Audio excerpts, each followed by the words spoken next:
Welcome to episode 40 of the Ikario podcast. In this episode, me and Shane discuss what it means to live life on one's own terms. We talk about the inner versus the outer battle that one might have to face when trying to live a life of such radical freedom. And in this conversation, we ponder certain questions such as, does hard work truly lead to a better life? If you want to live a life of radical freedom, a life that is fully on your own terms, this conversation is a must listen. Show notes for this episode can be found at ikario.com/040. And as always, if you want to leave us a little voice message, which we're going to read out and respond to on the show, go to anchor.fm/ikario. I thoroughly hope you enjoy this conversation. Let's get to the episode.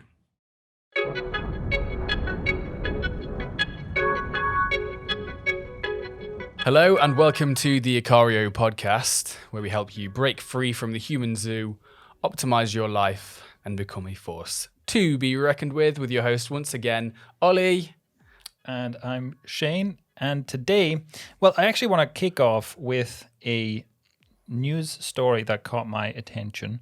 I've seen this posted a couple times on Reddit in different contexts. And here I have a thing pulled up in front of me. It says, survey shows people no longer believe working hard will lead to a better life. And this caught my attention. I think it's a pretty good headline, but it's also, I've seen this kind of thing in what seems to me like increasing frequencies. I'm seeing this kind of like murmuring. And for me, it's like, Reddit is like my one vice when it comes to like social media. But I feel like it does help me kind of have the finger on the pulse, because a lot of Reddit stuff is like screenshots from Twitter and news articles and whatnot. So it's almost like it's a reflection of the zeitgeist, at least of a certain demographic. Yeah. So, on Reddit, I've seen this kind of thing come up much more often. So again, it's basically people no longer believe working hard will lead to a better life. So this is based on a study, a 20-year study essentially, called the Edelman Trust Barometer. And okay. Now, I think this is interesting because it's almost like there's this social contract that is no longer working. And I think people are realizing more and more this is no longer working. Because if you think about it, right, when I was, the story that was told when I was growing up was still the old story of what you need to do is you need to study hard in school so you get good grades so that you can then get a degree, and with a degree you get a good job, and then that's basically you're set. That's what you need, right? You want to have a good job with a good income. That's essentially the goal. Yeah.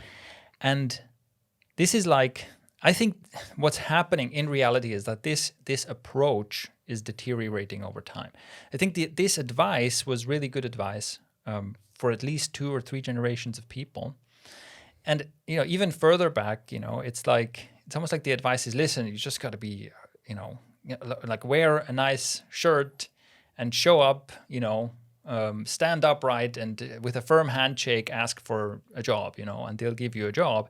And it's like you can work your way up from the mailroom to the board of directors, basically, right? And, in brackets, if you're a white male. but Certainly helps. Yeah. But and I think even that, I don't know, obviously this is I don't know if this was ever true, like in an exaggerated sense, like I just put it. But it certainly seems like it was more true at one point. That, you maybe just walk in somewhere and be like, listen, I study hard, I work hard, and they'd give you a job. And that could work. And it's almost like, you do this and you work hard, you prove your value essentially, and then you'll have a job for life and you'll have a pension and all this kind of stuff, right? I think that's where this story comes from. But it's been deteriorating more and more and more, where now the reality is, in most parts of the world, the reality is, if you get a degree, you will be saddled with debt that might take your entire life to get out of. And there's absolutely no guarantee that you have employment afterwards. And so you might still be working the McDonald's fryer, even though you have a degree. And also, even if you get a job thanks to your degree, there's a little economic trouble, you're immediately fired, right? It's like, no, this entire story that this idea is built on is basically crumbling, and people are noticing. Well, that's the reason I didn't go to university, because my first job was as a waiter at a big country club full of poncy boffins, like looking down the nose at you kind of thing, really feeling like they're better than you kind of thing. It's like, oh, lovely. But there were people who worked there, specifically one woman that worked there who was in her late 20s, and she had a degree in criminology, that's it. And it baffled me that she was working the same job I was. And because I was like 17 at the time. It was like my first job. And she's like, I've got a degree in criminology. And I'm like, what the hell are you doing here? Yeah, that is not supposed to happen. And she just didn't like that, obviously. She was like, I can't believe I'm here. And I'm like, I can't believe you're here. Surely you could be doing something with that. Surely there is use for that somewhere. Yeah. And so let's deconstruct this further, because I think this is where this becomes a problem, right? Like ultimately the promise was, what you do is you work hard and you get a salary, and this is essentially the American dream, right? Where this basically puts you on the ladder to building some level of wealth and freedom. So with your job, you can then eventually afford a house. And then you own this house, which is an asset, which probably appreciates in value. And so if maybe you live there for 10 years or something, and then you want to move somewhere else, you sell that house, you've made a profit. So your wealth has increased. And then, I guess most people just, then it depends on, maybe you spend all of that on another house, right? Depends on where you move. But still, it's like there's at least the potential of your assets are increasing in value, and you go from just being a worker drone to being, to building some real wealth, and then, even with a house, maybe you have the house and it's an asset against which you can borrow, and you can then maybe start a business, right? So you can take a loan out against your house, use the loan to start a business, and if that works out, then there's this snowball of independence and financial freedom. Is supposed to start with get an education, work hard. And basically, people are just being chopped off at the knees in this process, because now it's like, yes, get an education, work hard, but now you have so much debt, like forget about it. Forget about all the next steps in this process. It's not going to happen, right? And also the whole situation which in many places where I've lived, this has been the case where, I remember talking to a taxi driver in Barcelona and this is a few years ago, it's probably gotten worse, but then, we just got to talking, and he was complaining about the economic situation basically, and I asked, what's the minimum wage around here? It was like, well, about 700 euros. Then I asked, well, what's like the cheapest apartment you can get around here? And it was like about 700 euros. Right? And so it's like that immediately just doesn't work. It's just no way for you to sustain yourself on this salary. And so again, that's part of the story is now you go to the city, that's where the jobs are. Well, apparently you can go to the city to work, but it's not enough to afford to live there anymore. And this kind of thing, and of course, it's not that this is happening to everyone. Of course, it's still possible to get a degree and then get a well-paying job and so on, right? There's still good jobs out there. There's still people making a good living and so on. But it's more like it's this slow deterioration where an opportunity that was widely available at some point it's narrowing, and fewer people are actually experiencing the benefit that was initially promised. Yeah. Well, this is also why people kind of live on the outskirts of a city and then have to commute. Yeah, it was the same in London. Yeah. People commute from the outskirts or the outer suburbs. And sometimes ridiculous distances, right? Yeah. Just where you're commuting so far, you might as well live in a different city. One of my old clients used to spend an hour and a half on the tube and then an hour and a half back. 3 hours of a day, she was working. Yeah, and I'm betting there's people, Americans in the audience, who are chuckling at that. Yeah, that seems a pretty short commute, So that's one of the things that's happening that's interesting. And again, like what I want to get at is like ultimately there was this trust factor, and there was a social contract which basically said if you do this, then you gain financial freedom of some form. You gain some kind of, at least the opportunity to build wealth and the opportunity to start living life on your own terms, right? And another thing that I'm observing that seems to be happening is that nowadays there is a lot of, this is also something I noticed when we did the TikTok experiment, right? There's lots and lots of these TikTok accounts where young people are talking about things like investing and trading and all this kind of stuff. And of course, you could say that, well, the reason this is happening is because apps like Robinhood, which is the worst company in the world, and I'm looking forward to seeing it burn to the ground, and others have democratized, investing and stuff like that. Actually, it's not the worst company in the world. There's still Nestle still exists. I was going to say, mate, there's a few jockeying for position at the top of the mountain there. You know, but Robinhood is basically a trash fire. I just want to mention that. You know, if I mention Robinhood, I want to make sure this is not an endorsement. Robinhood is an absolute trash fire of a company. Do not put your money there. They are literally just taking it and running away with it. Do not give. It's like. It's the most ironic name ever, right? Robinhood is supposed to be stealing from the rich. They're literally just stealing from people who have not a lot of money to invest. They're just stealing it straight up, and they're getting away with it right now. Anyway, I think they showed that. I think they totally showed that the whole Robinhood thing was a marketing tactic. Yeah. No, it's absolutely bizarre. And if you're wondering why I'm saying this, right? It's like Robinhood is like free trading in heavy air quotes, free trading. Right? It's like, okay, why is it free? Well, because look, they're not directly stealing your money. They're not directly stealing your money. Okay, that wouldn't stand up in a court case. Okay, so what they're doing is legally distinct from literally stealing your money. Okay, that's what I'm going to say. Anyway, so we avoided a rabbit hole there, didn't we? Yeah, that could have been another 30 minutes of Shane ranting about Robinhood. But anyway, so the point is that, you know, you have these apps that made it very easy and, you know, attractive user interfaces and free to get started and all this kind of stuff. And that's why more people are talking about trading and investing. I think that's not the full story by a long stretch.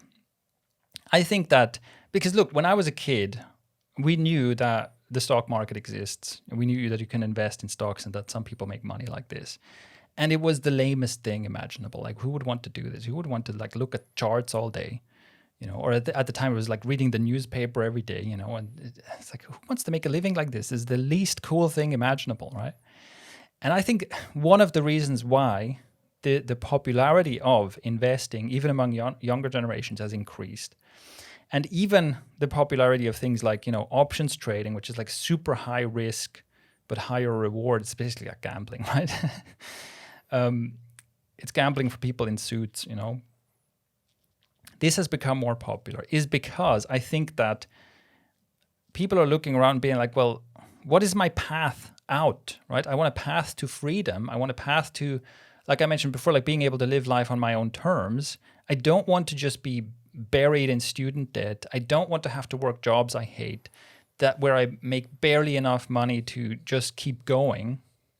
Like, I don't want that. What's the way out? And then it's like, okay, well, maybe if I gamble my money on stocks or something, maybe that's the way out. So I'm seeing all of these as like indicators that something is going wrong. And what we've also seen in conversations that we've had with our clients and whatnot is that a thing that keeps coming up is the topic of freedom. What people ultimately want is they want greater freedom. And so what I want to talk about a bit is like, you know, what does that actually mean?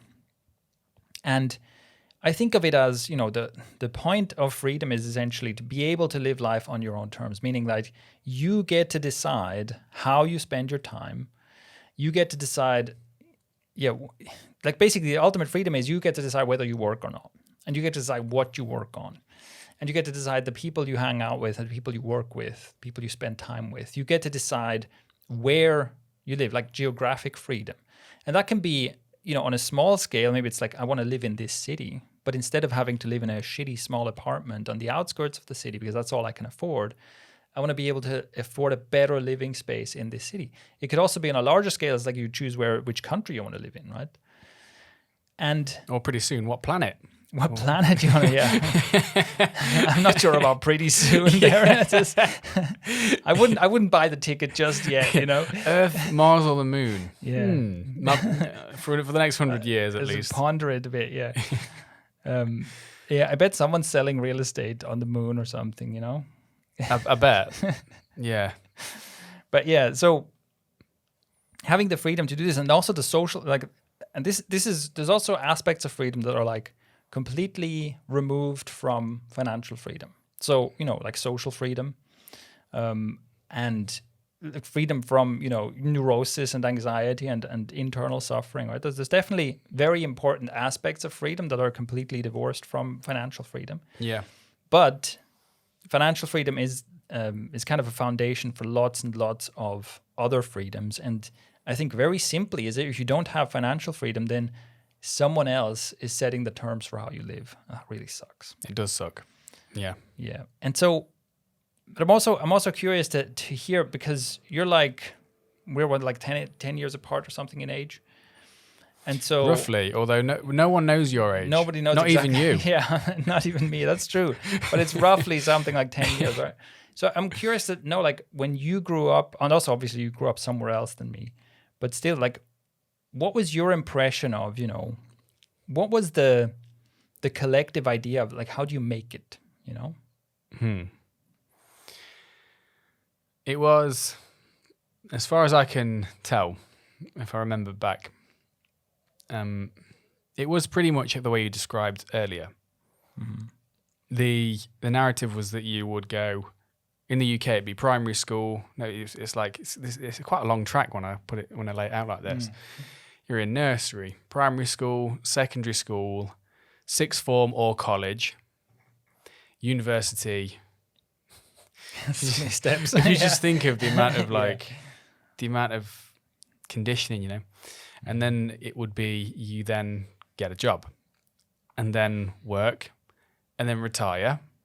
At 62 or 65 or whatever feckin' age it is. And then, you just enjoy your pension and then die. And the English are also very into buying houses, right? And like, isn't that a big thing where you need to like own your own house? Yeah. There was an emphasis on investing in property and real estate and stuff. It was actually kind of weird because it was the first time I think I'd seen a self-help American style sounding seminar advertised in Nottingham, and it was a real estate investment seminar. Get rich with real estate. Yes, yeah. It was that, and I can't remember who it was, but it was a dude. I'll try and find out. But it's a guy who he seemed ridiculously British, but he also had a tan and suspiciously white, perfect teeth for a Brit. So I was like, hang on, he's gone full-blown Tony Robbins, this dude.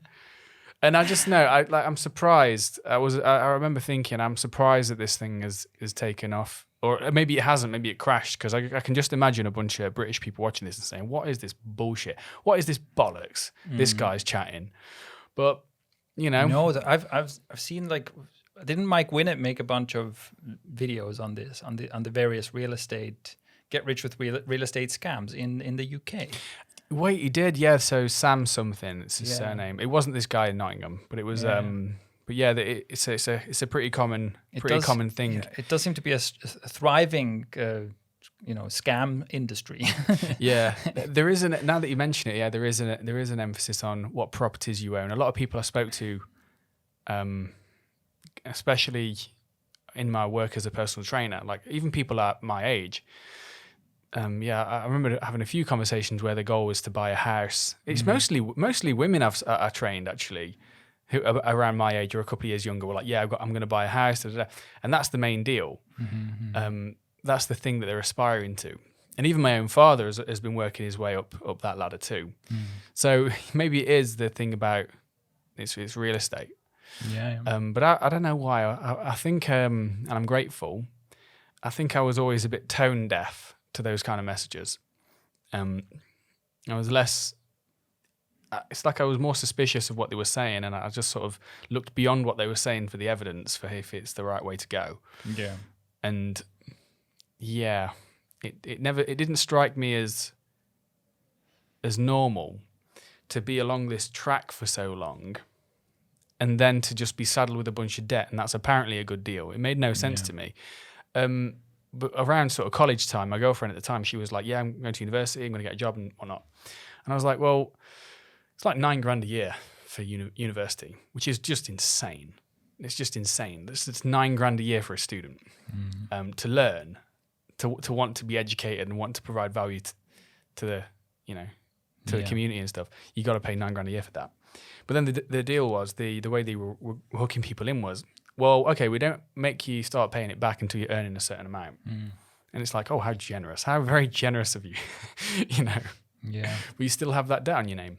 Yeah. But yeah, it's a bizarre situation. I mean, it is true, like with the whole debt situation. I've also just always avoided debt like the plague, basically.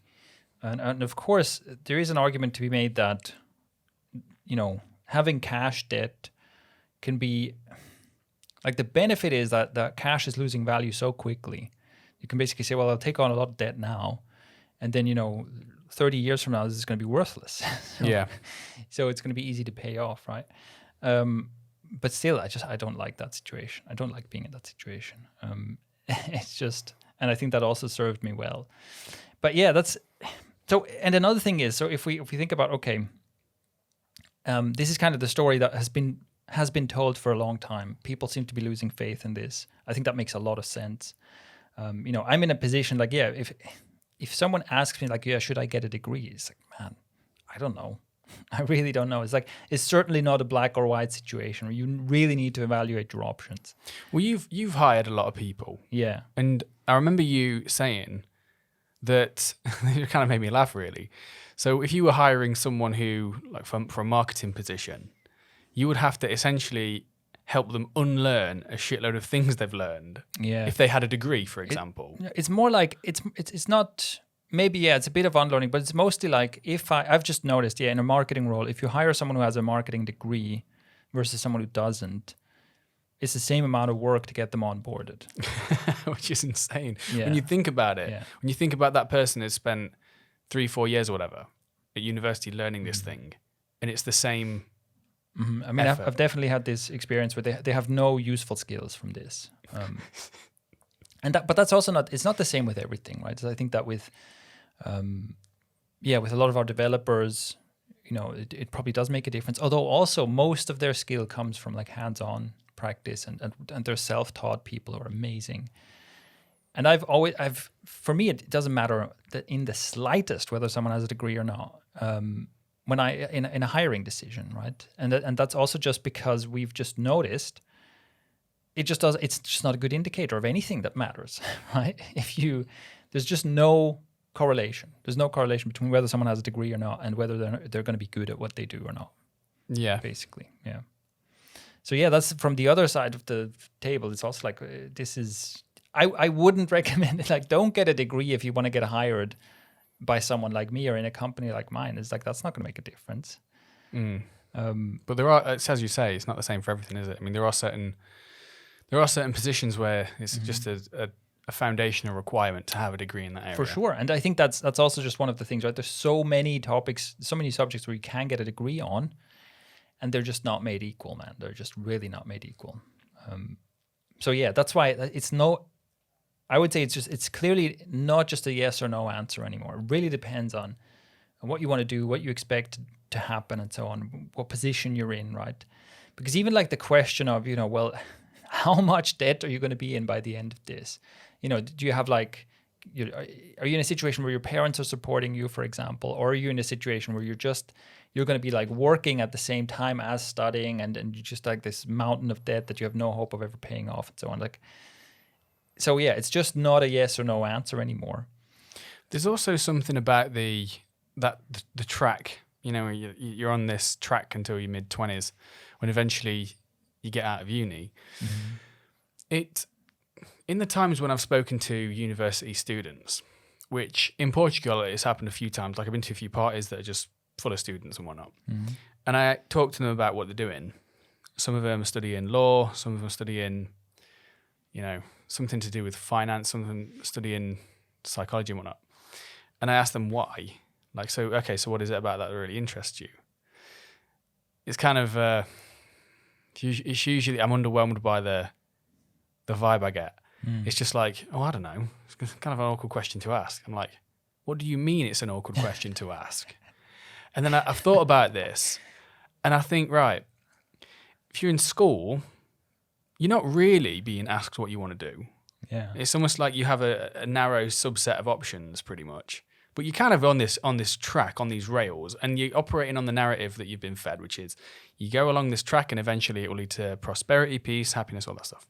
So you're never really asking yourself any really deep questions about what it is that I honestly want to do. Not necessarily. I mean, sometimes you do, but like, I'm just saying that I've thought about this from the conversations I've had. It's just like, damn. Yeah. Like you don't know why you're doing a law degree. Right. You don't know why you're doing psychology.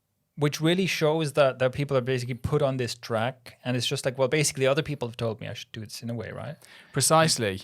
Yeah. And this someone I was speaking to recently doing a law degree, literally because her father told her it was a good idea. It pays well, is exactly what he said. Yeah. And meanwhile, she's slaving away trying to do these assignments at her laptop, basically miserable. Yeah. And it's like, I almost feel like, am I the insane one? Yeah. You have absolutely no interest in this whatsoever, right? I'm amazed that someone can sustain that, Well, I often think if a person can pass a law degree and do loads of exams and shit when they loathe doing it, I just think, can you imagine the potential that lies within you when you line up something that you really want to do, something that you maybe wanted to do a little bit of as a child or something. Yeah. When all those things line up and then you bring that effort to bear, can you imagine what would happen? I've never thought of that, but you're so right. Holy shit, man. It's like right now they're swimming against the current of a rapids. They're still and they're doing pretty damn well. They're making their way back up the river. Then eventually just turn around. It's like next thing you know, they're going whoom, like 100 miles an hour the other direction. It's like, oh, wow. Yeah, that's true. God damn. Yeah, that's so much wasted potential. Yeah, that's crazy. So then the question is, okay, if this is clearly what we're saying is like, this doesn't work, maybe don't do this. But then what is it? Like, how do you actually get to the point where you can live life on your own terms? And this is something that, I think this is interesting because for me, this is essentially, so first of all, I want to say that to me, this is like a milestone that I have reached, right? So I've reached the milestone of like, it's not necessarily ultimate freedom, but like more freedom than anyone can possibly ask for, basically, right? So it's like I got to the point where for a long time now, this has been the reality. It's like I've lived where I want to live. I spend time with people I want to spend time with. I work on things that are meaningful to me, that I want to work on, and so on, right? And also like in terms of financial freedom, right? It's like I can afford anything I want, and I don't want that much, So if I wanted things like Bugattis and mansions, I'd run out of money fairly quickly.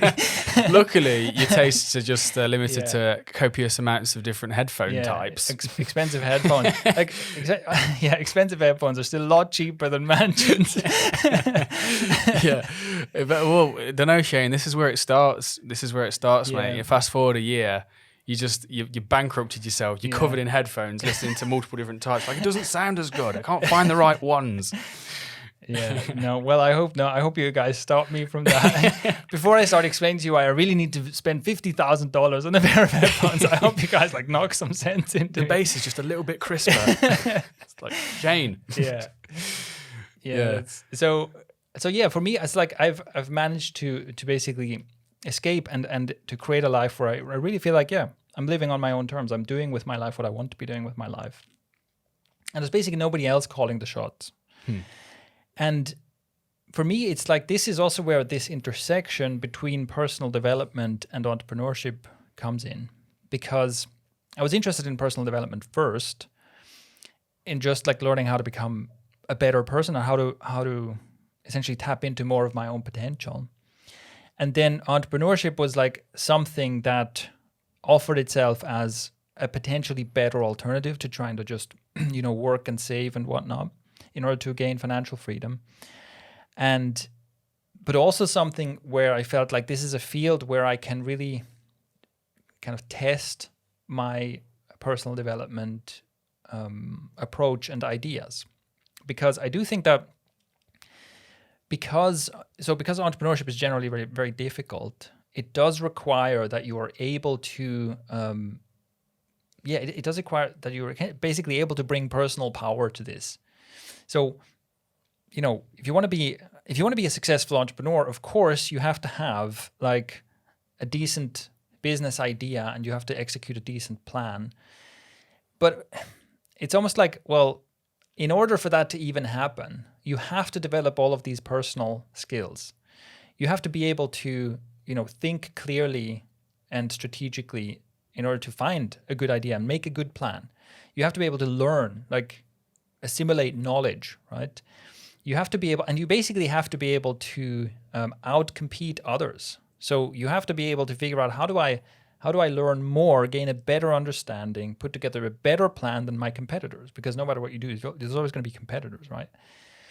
And you have to have the personal power of, like, let's say the discipline to show up and do the work, the ability to stay focused for long enough to work effectively, right? To basically be highly productive, and so on and so forth, right? It's like, and you can go into like time management skills, but then also interpersonal skills, with your networking, with your hiring, with how do you build a team culture, et cetera, right? So it's almost like this branching tree, this endlessly branching tree of all the different skills you have to develop in order to become a truly effective entrepreneur.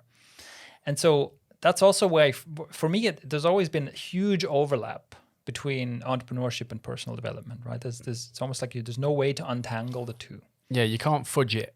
Just like you could turn up to, and people do, turn up to a job that they think basically sucks, that doesn't fulfill them, and they do a moderately good job because they want to do a good job, and they feel like if they're going to do something, they might as well do it well, that kind of thing. But they're not really interested in it. Or even like bullshit jobs, right? Where there's jobs where it's like, really, this is not really necessary. This job is not really necessary, or it could be. I saw something about this as well, where some percentage of jobs are basically bullshit jobs, or you could get rid of them and it wouldn't change anything, or you just automate them. Or so you would literally have people just like showing up doing some nonsense, exactly, pushing papers basically in some form. Yeah, like you can turn up and sort of blag your way through it. Yeah. When it comes to entrepreneurship, though, it's so deeply intertwined with how you show up and how you communicate and how you it really is. You can't separate the two. Yeah. Someone once told me that, one of my, a business coach from ages ago, didn't hire him, but we had a conversation. It's like who you are is, when it comes to entrepreneurship and any business that you run, who you are, it's being constantly reflected in the results of your business. Mm-hmm. It's like constantly, especially if it's in what I was doing, which is coaching. Mm-hmm. Yeah, but also in other businesses, I've noticed this very strongly, and it can be quite difficult, where it's really like just my personal state and my personal attitude and stuff reflects in what the business is doing. And you can't ever really separate it out, and this is why. So this is how it came about for me, basically, right? I used entrepreneurship to essentially create my own job so that I could set the rules. Yeah. But I think there's also a principle here. There's an underlying principle to this, which is that whether or not entrepreneurship is the path that you choose to reaching financial independence, I think there's always this connection between personal power and your freedom, or your ability to live on your own terms.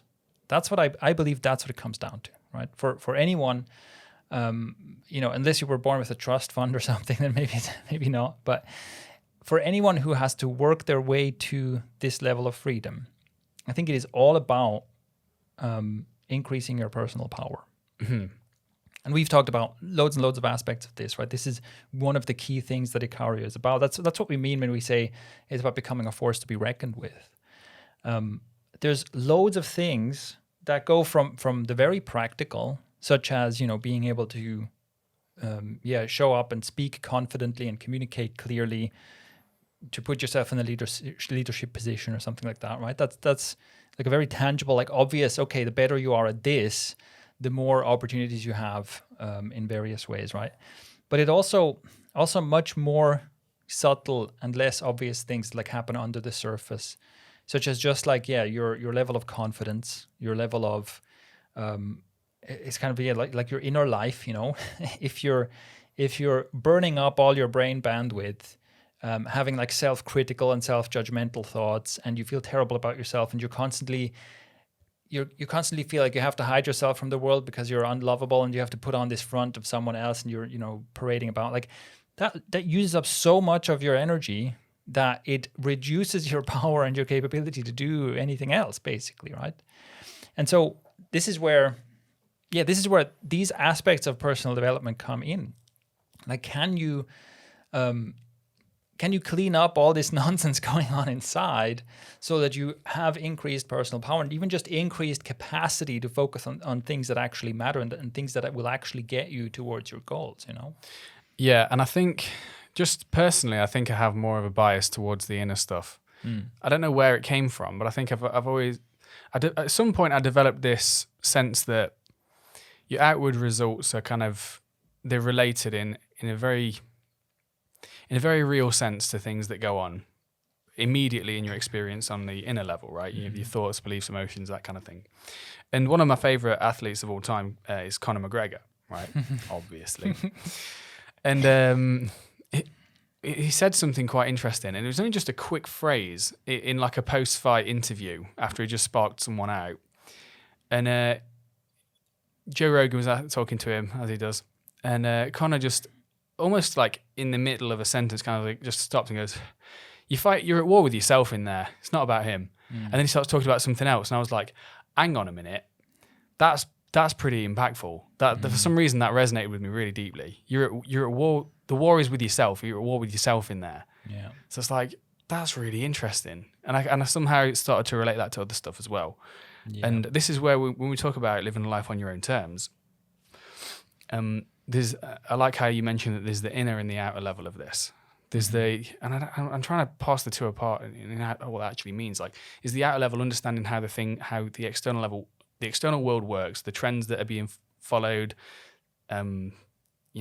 like working out what it is that the market could use, that you could provide, I think that's inner as well, because that's developing your observation skills, developing the skills you need to actually gain understanding of what's happening in the market and so on, right? Right. That is a mental skill. Still a skill. Yeah. The outer stuff to me is like is things like your communication skills, even like how healthy are you, Because like we've talked about many times before, if you eat like shit and you don't sleep enough, then that reduces everything about who you are. That reduces your power dramatically. So it's like, are you in good health? Are you getting enough rest?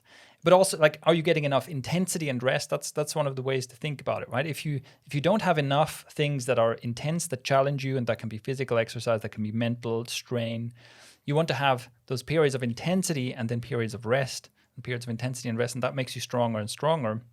And if you don't have that, that lowers your capability. But so it's like the tangible skills of things like your communication skills, or if we talk about entrepreneurship, online business, things like copywriting, web design, even just processes, creating processes, working with tools like Notion or Jira or Trello or whatever, right? These like tangible skills. These are the things I do, the activity I do that you essentially can point a camera at and you can see me doing it. Those are all skills you need to develop, right? That I would say that's the outer part. Right. That makes sense. And the inner part is stuff like, one of the things I've been focusing on recently is self-regulation. Because I did the VIA character strength survey, and it was surprisingly accurate.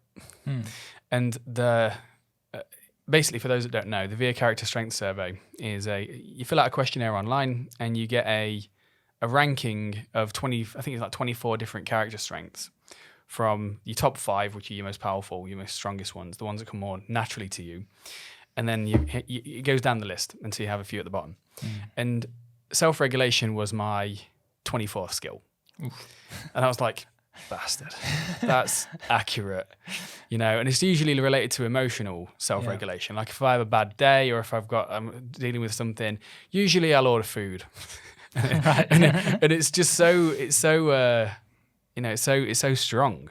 So I consider there'll be loads of different things as part of the inner, but one of them is emotional self-regulation, which ties into things like perseverance and, you know, following things through when they're difficult and whatnot. All sorts of things that are really important when you're building something and wanting to live a life on your own terms. Yeah. And there is like, you know, a literal fight, like an MMA fight can be a good analogy for this because there's the inner thing that's going on, the war with yourself, are you letting fear getting the better of you? Are you hesitating? Things like that. But there's also the literal punching the other person in the face and not getting punched yourself, ideally. That's kind of, you could say that's outer. Yeah. and you know, I think that this is a chicken and egg problem because this debate of the inner versus the outer, I see this, I've encountered this in many, many places. Obviously martial arts being one of them, right? It's like, yes, you can totally have someone, you can be fighting someone who has far greater skill than you, but they're just like, they're nervous or they're fearful or whatever, they're psyched out and they lose. I also remember like one of the first times I was sparring with a friend of mine who was, at the time, I had more martial arts experience. So basically he joined the same class or the same school after I did. And when we were sparring, I was really ahead of him in terms of the years I put in. But he was just super aggressive. It was just like, he had like this really brutal forward momentum attitude and he just took me apart, you know? And so that would be an example of the inner trumping the outer, right? It's like it was just kind of his attitude. Like I was more hesitant. I was less willing to just kind of go for it, you know? And so the level of skill I had just didn't matter, you know? But of course, if you have no skill at all, it doesn't matter how great you feel about yourself. Yeah. So it's like a chicken and egg problem, you know? Where does it come from? Because the most extreme form of this, of course, is like The Secret, you know? The secret of manifestation, where it's just like if you visualize it the right way, then it'll just come to you, you know? And like, at least this is clearly a flawed idea because, you can easily test that, right? It's like, you can step into the ring against Conor McGregor and just visualize that you're going to win really hard. Reality will come bearing down on you pretty quickly. And I think that, you know, in a very practical sense, it is often quite difficult to determine or it is a chicken and egg problem. You can't just say it's one or the other because sometimes the solution is you have to, you know, basically the question is, I guess, where's the bottleneck, you know? So for some people, the bottleneck is, no, listen, you already have the skills. You have everything you need to do this. It's just like you have to overcome some fear or some habit of self-sabotage or something. If you overcome this inner thing, then you'll hit the ground running, you know?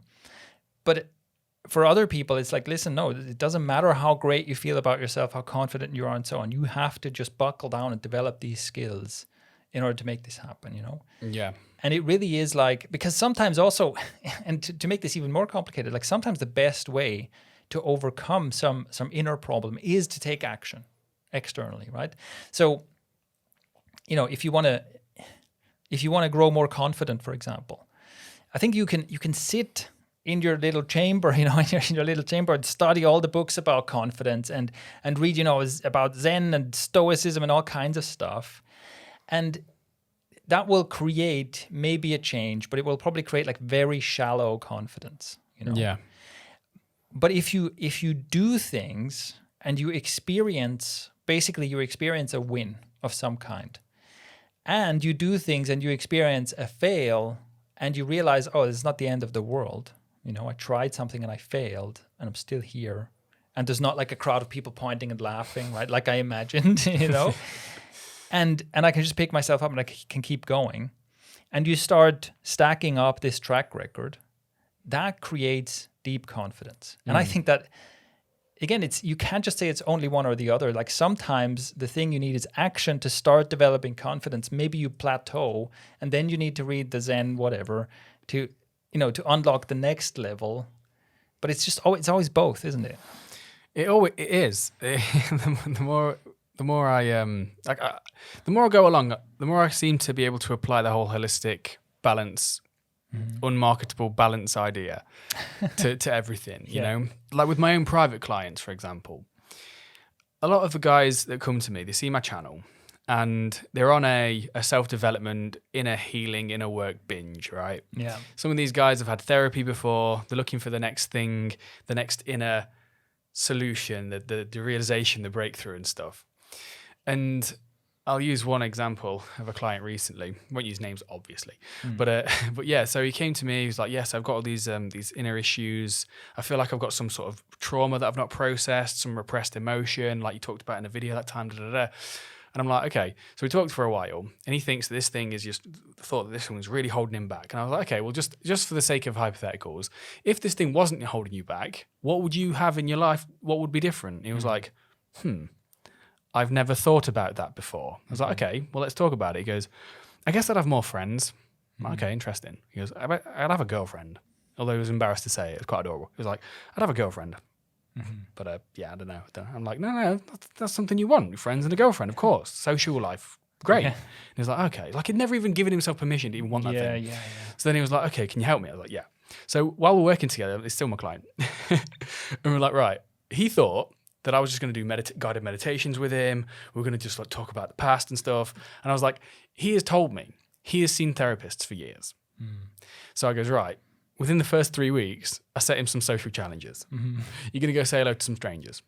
Deer in the headlights. Holy shit. I didn't know I was going to be okay. All right, whatever. There's a girl at his work that he finds quite nice. They talk a lot.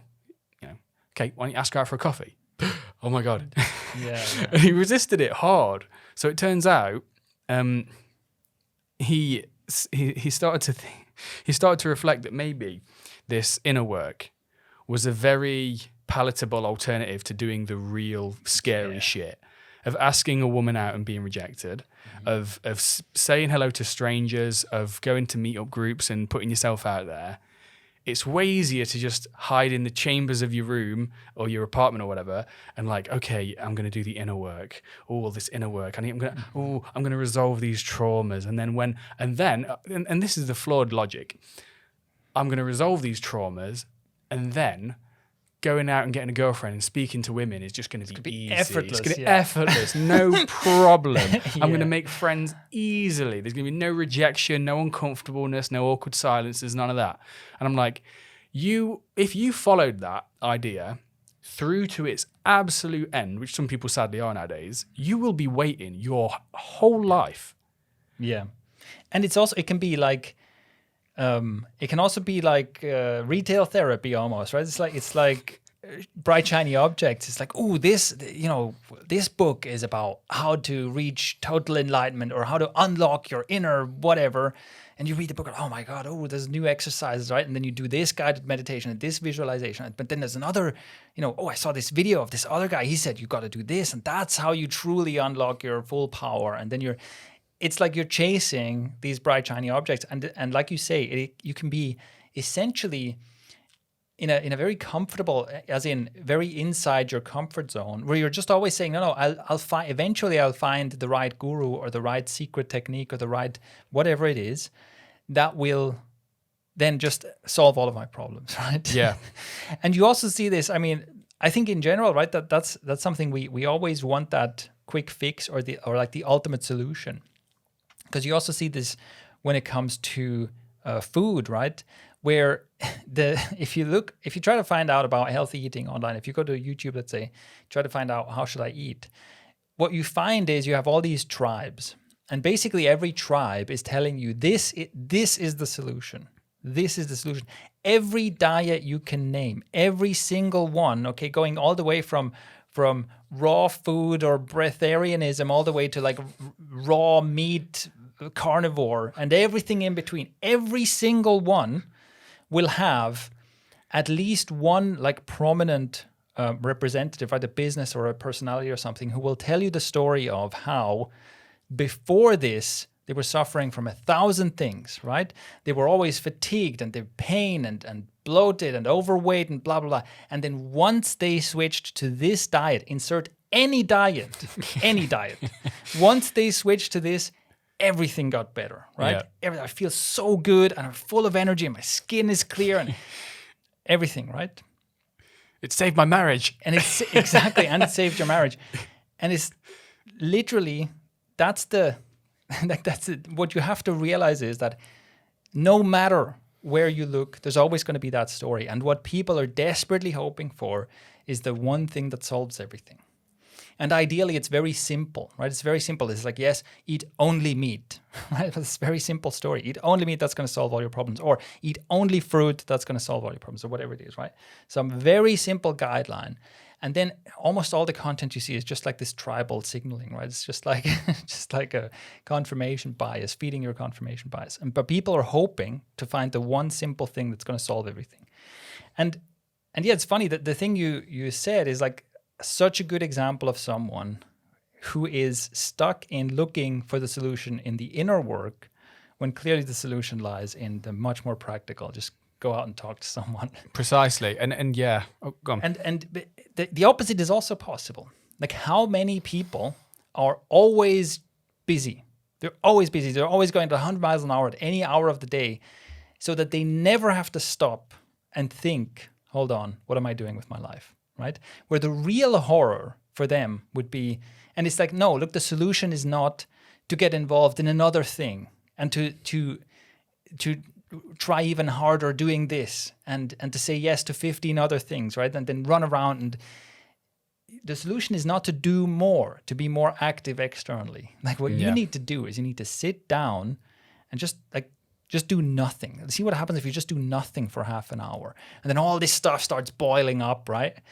And that's scary as, oh my God, all this stuff that I've never thought about and all this stuff that I don't want to think about, all this uncomfortable stuff that I don't want to think about. And so you're pushing away the inner work. It's just too uncomfortable to sit down and think about what is going on in my life, what is going on in my relationships. Am I actually happy? Anything like that, right? That's so uncomfortable. I'd rather just be busy from the moment I wake up to the moment I go to bed to never have to think about it. Yeah.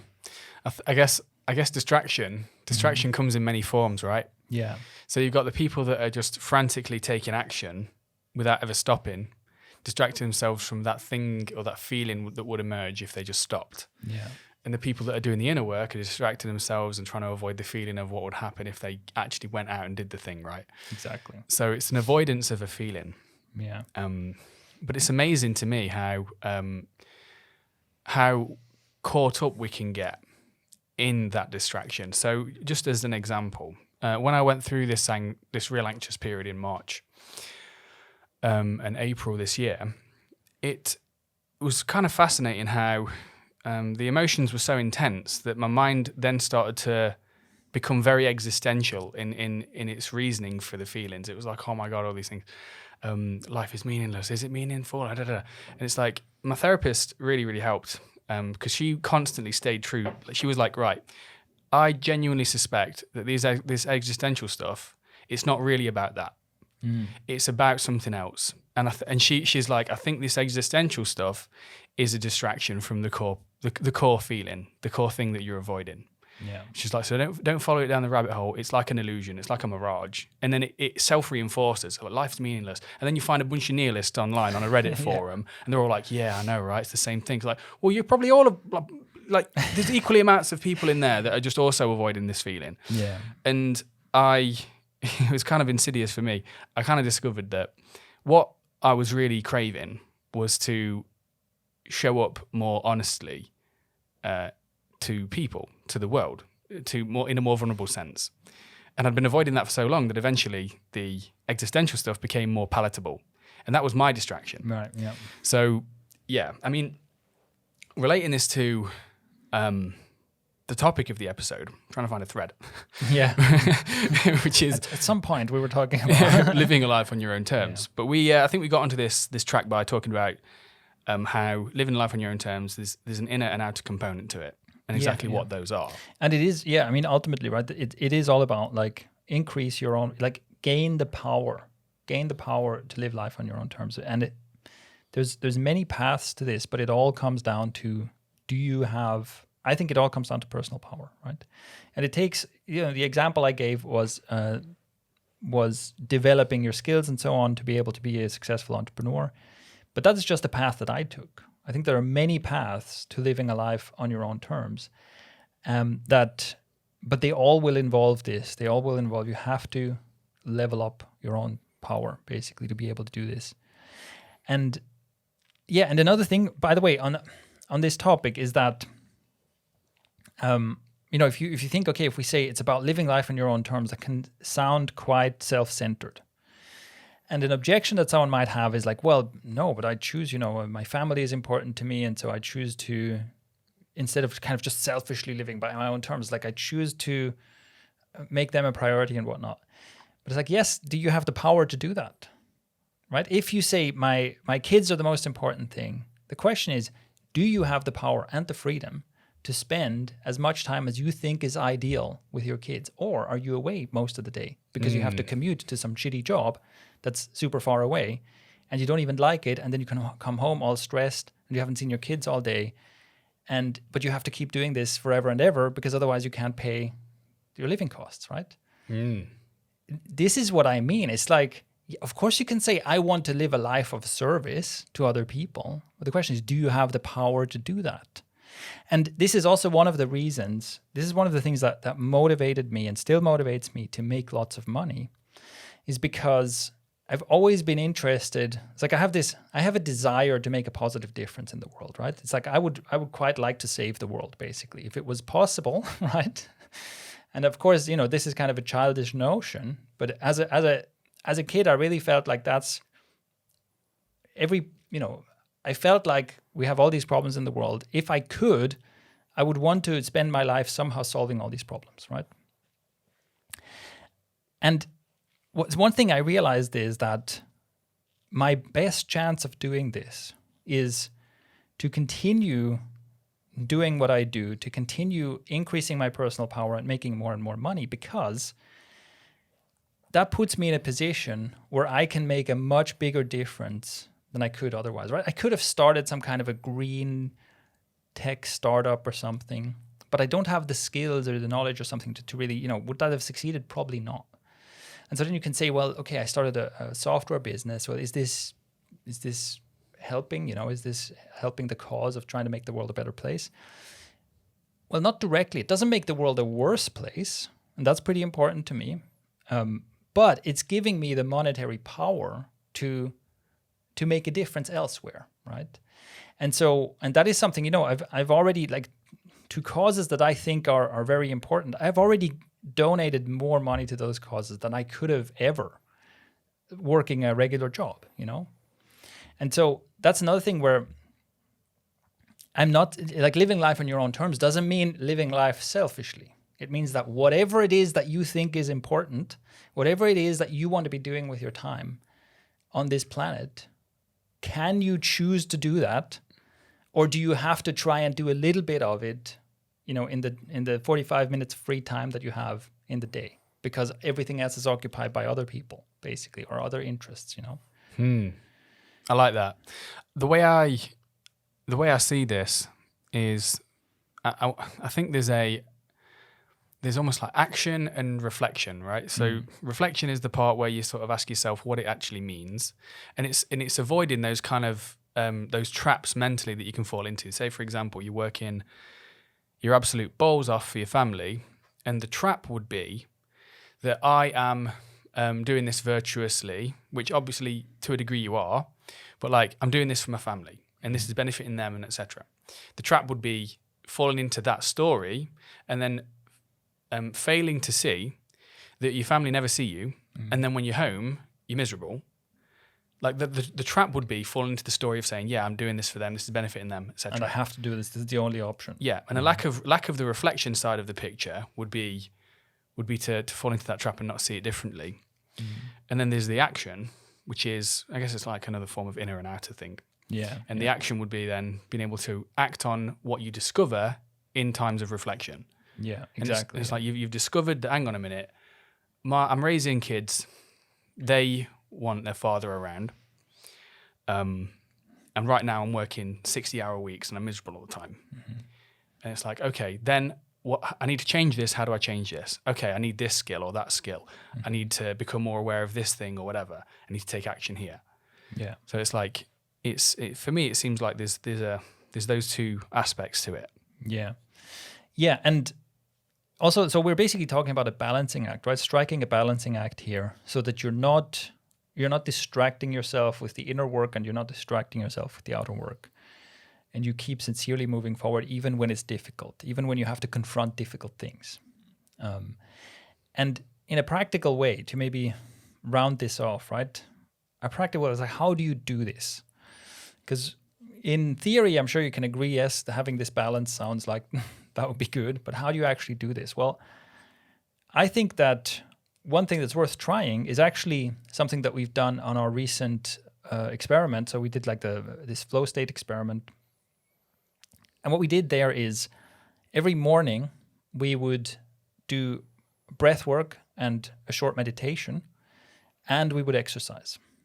And that is just, without overthinking it, that is a very simple way to do both. What I would add there, so the breath work, I think the breath work is cool, but it could also just be meditation, or maybe breath work with a longer meditation session, and then exercise. Because then you're making sure, if you make that a habit, you're making sure that every day you have a period of reflection. Every day, even if that's like the simplest, don't overthink it, just do something. Just sit down and close your eyes and see what happens, right? Or do some breath work, and then after doing the breath work, keep your eyes closed and see what happens. Because most likely, if you're shoving away things on the inner side, that stuff will come up when there's silence, right? Yeah. So you make sure that there's an opportunity every day for that stuff to come up. And then exercise is also you just take action on something. We say, look, exercise is good for me, it's healthy, and it's action taking. I'm not thinking about exercise, I'm doing it. I'm moving my body, I'm working up a sweat. And if you do that, if you do both of these things every morning, it's not going to solve every problem in your life, but it makes sure that there's an element of both in your life right away from the beginning. Yeah. So a period of silence and reflection, a period of action. Yeah. All right. There we go. That's the ultimate way to solve all your problems. Yeah. And also, next episode, we're going to tell you the perfect diet that's going to solve all your problems while we're at it. give you a 6-pack within a week. Don't ask why we don't have them. Don't talk about it. All right, cool. Well, that was it then, guys. Hope you enjoyed this episode. If you want to check out the show notes, not entirely sure what number this is going to be. We'll have to edit this in. I'll edit this in. I tell you what I'll do. I'll go ikario.com/0, and then I'm going to insert 040. The Google voice. So you go there. And also, you can go to anchor.fm/ikario to send us a voice message. If you want us to answer one of your questions or just respond to any feedback you have in an episode, that's where you go. And, leave us a review and tell all your friends about Ikario. And maybe what you could do is you could make a huge banner that tells people to listen to this podcast and walk around in your city with that. That's a good idea. Yeah. That's a great idea. That's how you live your life on your own terms. Yeah. Or maybe just shout from your balcony or from your window to tell people to listen to this podcast. Yeah. Tell your neighbors. That would be a good use of your time, I think. For you, not for us. We would hate for you to do that, but it's a sacrifice that we're willing to make, isn't it? We just sincerely think that's what would help you. Yeah. So go forth and spread the word for you. All right, guys. Cracking. See you next week. Take care. See ya.